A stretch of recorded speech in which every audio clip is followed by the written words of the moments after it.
How to verify email on Reddit. Hello and welcome to Tech It's Simple. I'm back with a new quick and easy tutorial video on how you can verify your email address on Reddit. For that, open any browser on your device and at the search bar, type reddit.com. Then press enter to search it. Here, click on the first link to enter the official website of Reddit. Make sure you are logged into your account. Now, on this interface at the top right, you will find various icons. Click on your avatar, and from the drop-down menu, click on Settings.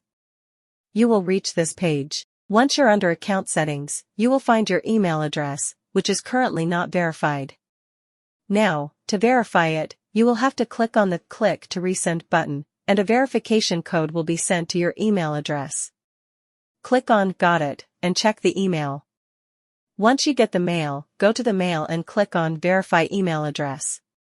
Here, you will see a Verify Email button. Click on this button, and you have successfully verified your email address on Reddit. So, that's all for today's video. Thanks for watching till the end.